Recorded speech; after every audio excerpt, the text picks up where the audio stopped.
जय माता दी भक्तों। मैं एक वीडियो और लेके आई हूँ आपके लिए। बहुत अच्छी जानकारी है गुप्त नवरात्रे के ऊपर। जो मेरे भाई बहन गुप्त नवरात्रे कर रहे हैं, तो अगर आप गुप्त नवरात्रे नहीं कर पा रहे हो, किसी कारण से आप घर से बाहर हो या बीमार हो या आपको कोई वैसी परेशानी हुई है तो आप नहीं कर पा रहे हो, तो कोई बात नहीं। अगर आप नहीं कर पाते हो तो आप कैसे माँ कालखा रानी महादुर्गा 10 महाविद्याओं को कैसे प्रसन्न कर सकते हो आप। तो ये वीडियो आप सबके लिए है।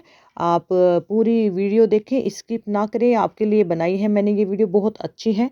कैसे कैसे आप अपने कुल की देवी, कुल के देवता, अपने इष्ट देवी देवताओं की कृपा कैसे प्राप्त कर सकते हो आप।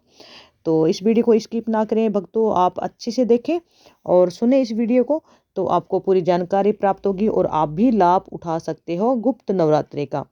ठीक है। तो आपको करना क्या है गुप्त नवरात्रि में। अगर आप साधना नहीं कर सकते, 9 दिन 11 दिन माँ की सेवा नहीं कर पा रहे हो, किसी कारण से आप ऑफिस में जाते हो या आपका कोई वैसा काम है, बिजनेस है, या आप तबीयत खराब है, तो किसी कारण से नहीं कर पा रहे, कोई बात नहीं। आपको मैं इतनी अच्छी आसान तरीका बताती हूँ माँ को प्रसन्न करने की, माँ को सेवा करने का। आपको मौका गंवाना नहीं चाहिए, क्योंकि ये समय दोबारा नहीं आता है। जो कहते हैं जो ये समय ऐसा है गुप्त नवरात्रि में, जिसको जो इच्छा होती है इस गुप्त नवरात्रि में उसकी प्राप्ति होती है। ठीक है। जैसे कि आपको कोई बीमारी लगी है, वो ख़त्म नहीं हो रही है, तो इस गुप्त नवरात्रि में अपने देवी देवताओं को प्रसन्न करके आप अपनी बीमारियों से पीछा भी छुटा सकते हो। अगर आपको धन पैसे से कमी है कोई किसी कारण से, तो वो भी आपको रास्ते खुलेंगे अन्न धन के। और अगर आप कोई रोक लगा है आप पे, काम धंधे में नहीं खुल रहे हैं, तो वो भी खुलेंगे साथ में। अगर आप पे कोई ओपरी बाधा है, कोई भूत प्रेत की समस्याएं हैं, प्रेत योनि में है आपके पितर, तो वो मलिन है, अगर वो उनको शुद्ध करना है तो इस नवरात्रि में आप कर सकते हो। ठीक है। अगर आपको अपने इष्ट की कृपा प्राप्त करनी है, आपके शरीर पे उनकी सवारी बुलानी है, तो वो भी प्राप्त कर सकते हो। लेकिन आप पूर्ण श्रद्धा के साथ करोगे तो सबका फल आपको मैं विश्वास दिलाती हूँ कि जरूर मिलेगा भक्तों। आपको करना क्या है, अगर नहीं करना तो आपको गुप्त नवरात्रि में क्या करना है। अगर किसी कारण से नहीं कर रहे तो कोई बात नहीं, आपको करना क्या है, आपको माँ की 3 दिन की सेवा भी उठा सकते हो आप। ठीक है। पहली बात तो मैं कई स्टेप बताऊंगी आपको, कोई भी उसमें से एक कर सकते हो आप। जैसे कि आप पहला नवरात्र नहीं किया, दूसरा नहीं किया, आप 3 नवरात्रे भी बीच के कर सकते हो। 3 दिन की सेवा उठा सकते हो माँ की। 3 दिन की सेवा में अगर 9 दिन का भी फल प्राप्त कर सकते हो या 11 दिन का भी। करना क्या है, आप संकल्प लेके माँ के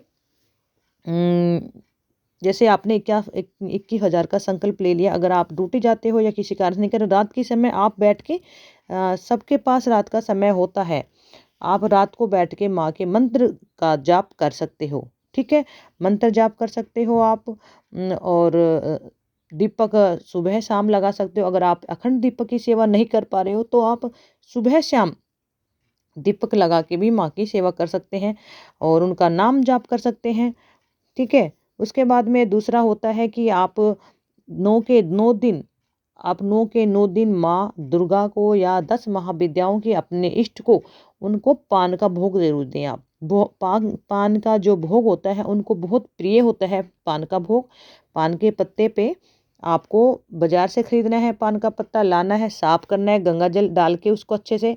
उसके ऊपर आपको रोली से, जो माँ के तिलक लगाते हैं हम रोली, उस रोली से आप उसमें घी डालना है। घी डालने के बाद में उस पर क्रीम लिखना है। अगर आपका जिस देवी देवताओं का मंत्र जप कर रहे हैं, या आपके इष्ट का या आपकी कुल की देवी का, तो आपको पान के पत्ते में बीज मंत्र लिखना है। जैसे कि माँ दुर्गा का दुम है, माँ कालखा रानी का क्रीम है, बाबा बटुक भैरू का बम है। इसे ही ऐसे ही आपको आपके इष्ट का जो बीज मंत्र है, उस बीज मंत्र को लिखना है। ठीक है। बीज मंत्र लिखने के बाद में आप पे 2 पतासे रखने हैं, दोनों पे तिलक लगाना है। ठीक है। रोली का तिलक लगाने के बाद 1 इलायची, 1 लौंग, दोनों तरफ 1-1 लौंग और 1-1 इलायची, और 2-2 या 1-1 कपूर की टिक्की रखनी है। रखने के बाद माँ को माचिस की तिल्ली लगा के माँ को सामने, भोग को आगे अपने हाथों से आगे माँ की तरफ करें और माँ को बोलें कि माँ ये भोग स्वीकार करें।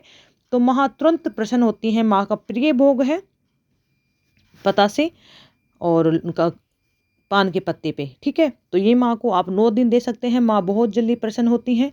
और साथ में अगर आप लौंग पतासा का भी भोग देते हैं 9 दिन, अगर आप 9 दिन नवरात्रि नहीं कर पा रहे हैं या गुप्त नवरात्रों की साधना नहीं कर पा रहे, तो आप रोजाना अपने मंदिर में बैठ के सुबह शाम, अगर व्रत भी नहीं कर रहे हो, आप साधना भी नहीं कर रहे हो, तो दोनों समय आप भोग जरूर लगाएं। भोग में एक 2 पतासा ले, 2 सॉरी 1 पतासा, 2 लौंग, एक अगर आप अंगारी करते हो तो बहुत अच्छी बात है। अगर आपको अंगारी नहीं कर पा रहे हो आप, तो अंगारे नहीं कर पाते हो तो आपको कपूर पे दे देना है। अगर आपके पास कपूर भी नहीं लग रही है, भी कपूर नहीं है, तो आपको जो गोला होता है घर में, उस गोले को काट के और छोटा मोटा जो अगर कपूर है तो वो कपूर उस पे रखें और उसको प्रज्वलित करने के बाद आप माँ का ये भोग दे सकते हैं। तो माँ बहुत प्रसन्न होती हैं।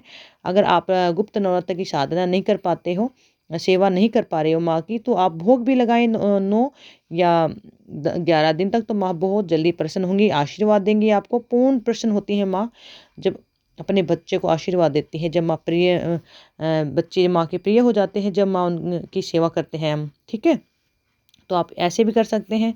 ठीक है, उसके बाद में आपको जैसे माँ का चालीसा है, आप सुबह शाम 10 मिनट लगती है, सुबह शाम माँ की चालीसा का पाठ कर सकते हैं। माँ दुर्गा चालीसा कर सकते हैं, माँ काली चालीसा कर सकते हो, हनुमान चालीसा कर सकते हैं, गुरु गोरखनाथ चालीसा कर सकते हो। जो आपका इच्छा है, आप जिस देव को धा रहे हैं, जिस इष्ट को धा रहे हैं, कुल देवी देवताओं को, तो आप उनकी चालीसा भी कर सकते हो। जब चालीसा करते हो तो भी आपको बहुत कृपा प्राप्त होती है, क्योंकि चालीसा में पूरा वितरण लिखा होता है, उनका पूरी व्याख्या दी जाती है हर चीज़ के बारे में। तो माँ प्रसन्न होती हैं उनको सुन के। आप कर सकते हो ये। और ये भी नहीं कर सकते तो आपके पास कुछ समय है थोड़ा, तो आप सप्तशती का पाठ कर सकते हो। सप्तशती का पाठ करने से आपकी बहुत एनर्जी बढ़ती है, आपके जो ओरा है वो भी तैयार होता है। और जब आप रेगुलर नियम बना लेते हो ये करने का, जैसे कोई बच्चा करता है 1 साल लगातार भी कर लेता है, सप्तशती के पाठ रोजाना करता है, रोज सुबह शाम करता है, तो बहुत जल्दी उसको माँ की कृपा प्राप्त होती है। माँ पूर्ण आशीर्वाद देती हैं और उनके सर पे माँ का आशीर्वाद होता है, हाथ होता है, साथ में उनको सवारी भी प्राप्त हो जाती है ऐसे करने से। तो आप भी ऐसा कर सकते हो, माँ की सेवा कर सकते हो। और आप चाहते हो कि मुझे सवारी प्राप्त हो या उनका आशीर्वाद प्राप्त हो, तो आप ये छोटे छोटे कार्य निम्न करें गुप्त नवरात्रे में। ठीक है, ये गुप्त नवरात्रि की बात थी कि आपको कैसे भोग लगाना है, अंगारी पे या पान के पत्ते पे, या फिर आपको लौंग पतासे का भोग देना है गुप्त नवरात्रि में। अगर ये भी नहीं कर सकते आप, पतासे ये पान के पत्ते पे नहीं सकते, तो आप पान वाले की दुकान पे बन बनाया जो मीठा पान आता है, माँ को बिना अंगारी दिए, अंगारी का भोग दिए, आप एक कटोरी में, एक प्याली में आप माँ को साफ सुथरी करके वो भोग भी दे सकते हैं। आप उनके चरणों में रख सकते हैं और माँ से बोलिए, माँ ये भोग स्वीकार कीजिए, तो माँ भोग स्वीकार करेंगी और आपको आशीर्वाद देंगी। ये भी कार्य कर सकते हैं आप। और नवरात्रि के दिन में आप किसी को गलत ना बोलें। ठीक है, गुप्त नवरात्रि के समय या आपके जो छमाई पे नवरात्रि हैं उनकी भी बातें इसमें, आप किसी को गलत ना बोले। कोई छोटी बच्ची है कन्या, तो उसको कन्या के रूप में देखें, माँ के रूप में देखें, उनका आशीर्वाद लें।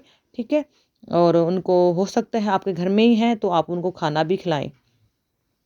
ठीक है, डांटे नहीं, धमकाना नहीं है किसी को। गुप्त नवरात्रि में कभी किसी भी बच्चे या बड़े पे हाथ नहीं उठाना आपको, क्योंकि जब हम साधना में होते हैं या माँ की जब सेवाएं चलती है, स्पेशल दिन होते हैं देवी देवताओं के, ऐसे समय में हम साधक किसी पर दुर्व्यवहार ना करें, किसी को गलत ना बोले, बड़े का अपमान ना करें, किसी से लड़ाई झगड़ा ना करें, सीमित वाणी बोलें।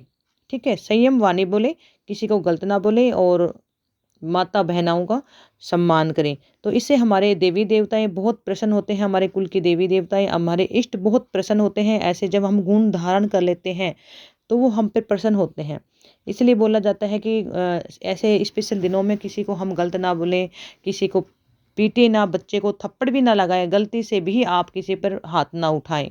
ठीक है, वरना हमारे देवी देवता नाराज होते हैं। इसलिए कहा जाता है कि आप बड़ों का सम्मान करना और सभी को प्यार से बोलना और भगवान का सुबह शाम बस उठते बैठते उनका नाम जप करना।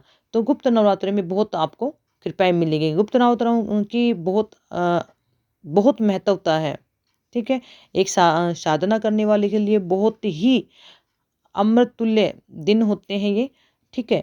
अगर कोई साधक इन दिनों में साधना करता है या माँ की कृपा प्राप्त करना चाहता है, अगर वो करता है पूर्ण विधि से और मन से करता है, अंतरात्मा से, तो माँ और अपने इष्ट बहुत कृपा देते हैं आपके साथ में। आपके घर के जो पितर होते हैं उनकी भी कृपा बढ़ती है आप पे, वे भी प्रसन्न होते हैं। जब एक बच्चा, एक साधक अपने इष्ट के लिए इतना करता है तो वो भी प्रसन्न होते हैं, वो भी आशीर्वाद देते हैं। तो भक्तों, आप ये सब कार्य करें, छोटे छोटे कार्य, तो आपको भी आशीर्वाद मिलेगा, ठीक है। और आपको ये वीडियो अच्छी लग रही है तो कृपया आप लाइक कर लेना, ठीक है, माँ कालका दरबार चैनल को, और सब्सक्राइब भी कर लेना।